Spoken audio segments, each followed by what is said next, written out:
Hello and welcome to Season 3, Episode 40 of the Push Podcast.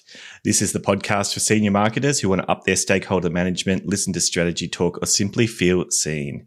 I'm your host, Jack Ferguson. I'm a brand consultant with over 15 years experience in marketing across more than 20 industries.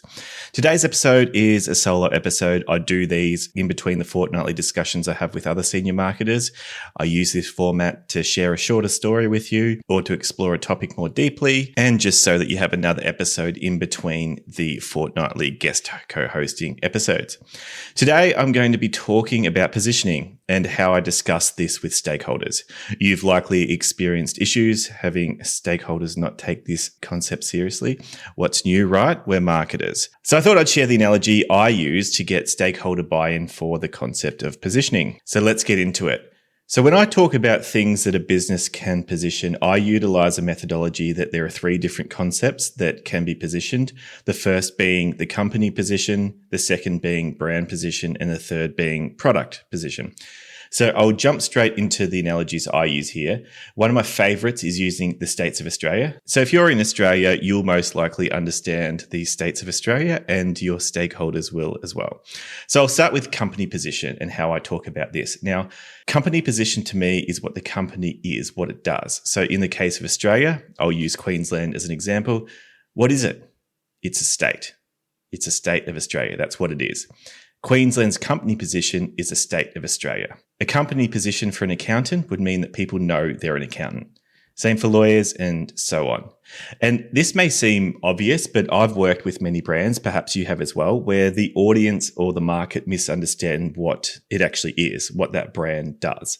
There was a few years ago, I worked for a drone processing platform, and many people in the audience or in the market thought it was a storage platform, not a processing platform. And that was a huge issue and meant we had to reposition the company accordingly. I'm sure there are examples you can think of where the market has misunderstood your company position. But that's where I start. What is Queensland's company position? It's a state of Australia. That's what it is. Now, when I move on to brand position, I generally explain that as a brand position has associations.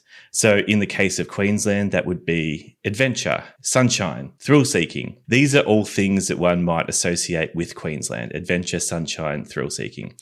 Now, I say that brand position is how you are superior to competitors with those associations. So, for example, Queensland is more adventurous than South Australia or Victoria.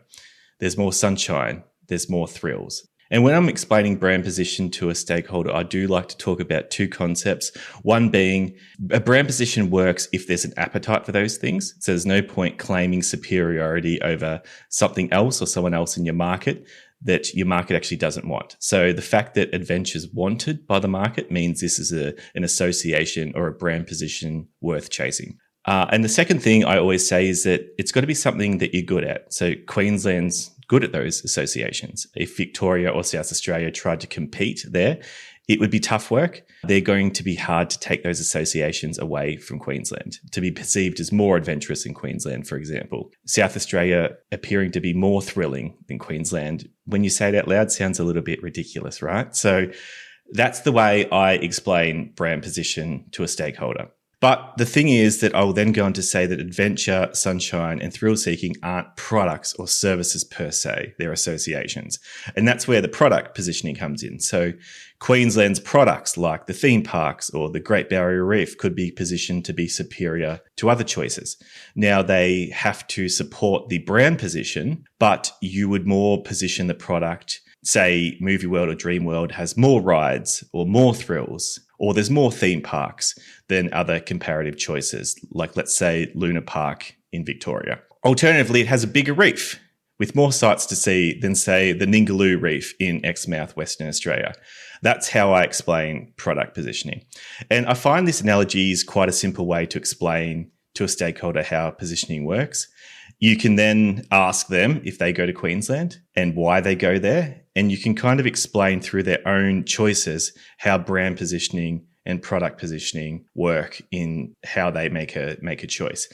Unfortunately, stories and analogies are what influence people. It's not a ton of data and a ton of research. It's really more influential in my experience to give people an understanding from within their own experience. And then they will still say at this point sometimes, what about the money? And this is where you talk about, well, you chose one destination over another. You chose to spend your money in Queensland. That's brand positioning. And the other things we talked about with product and company positioning, that's positioning in general.